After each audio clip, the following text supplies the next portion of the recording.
Every AI tool you use today exists because of one simple discovery. What if giving a model more data and more compute never stopped making it smarter? For years, traditional machine learning algorithms would eventually hit a wall. But neural networks didn't. They kept getting better.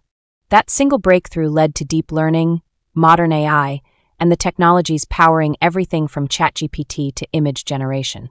And in the next few minutes, you'll learn the key ideas from an entire deep learning class. Deep learning became one of the most important technologies in AI because it solved a problem that older machine learning algorithms struggled with. As more and more data became available, traditional algorithms often stopped improving. Their performance would eventually plateau. But researchers discovered something different with neural networks. The larger the neural network became, and the more data it received, the better it performed. Instead of running out of ideas, these models kept improving. That simple observation changed everything.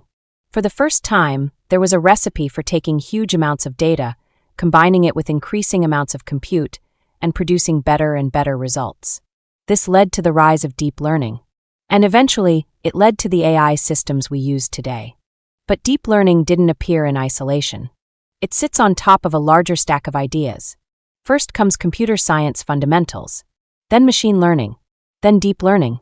And on top of that sits the recent generative AI revolution. Large language models, image generation systems, and many modern AI applications all build on the foundations of deep learning.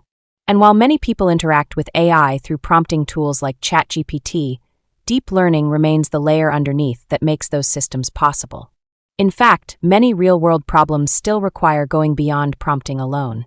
Engineers often work directly with deep learning models when dealing with images, audio, video, and structured data. Sometimes they also use deep learning to reduce costs, fine-tune models, and improve performance when simple prompting is no longer enough. So what does it actually take to learn deep learning? The journey begins with understanding how neural networks work. Not just using frameworks, but understanding the core ideas behind them. Then comes learning how to improve them. Neural networks contain many hyperparameters: learning rates, network sizes, training settings, and knowing how to tune them often makes the difference between a model that works and one that doesn't. But building successful AI systems requires more than training models. It also requires making good decisions. When a system isn't performing well, should you collect more data? Should you buy more compute? Should you redesign the model? Experienced teams don't guess. They follow a disciplined process to identify what will actually improve performance. That ability to make the right decisions often matters as much as the algorithms themselves. From there, deep learning expands into specialized areas. Convolutional networks help computers understand images. Sequence models help process text and time series data. And transformer networks became the foundation of the modern generative AI era. Together, these tools allow AI systems to tackle an enormous range of applications: speech recognition, computer vision, fraud detection, climate science, search systems, healthcare, and countless others.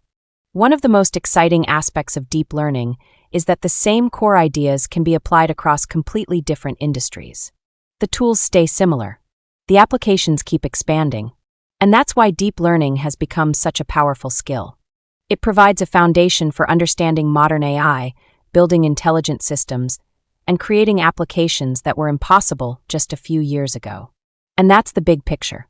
Deep learning succeeded because it could absorb more data, leverage more compute, and continue improving as it scaled. It became the foundation of modern AI.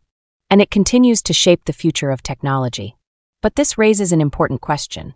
If deep learning learns from data, where does that data actually come from? Do humans label every example by hand? Can models learn without labels? And what happens when only some of the data is labeled? Those questions led to three of the most important learning paradigms in AI: supervised learning, self-supervised learning, and weakly supervised learning. And that's exactly what we'll explore in the next video.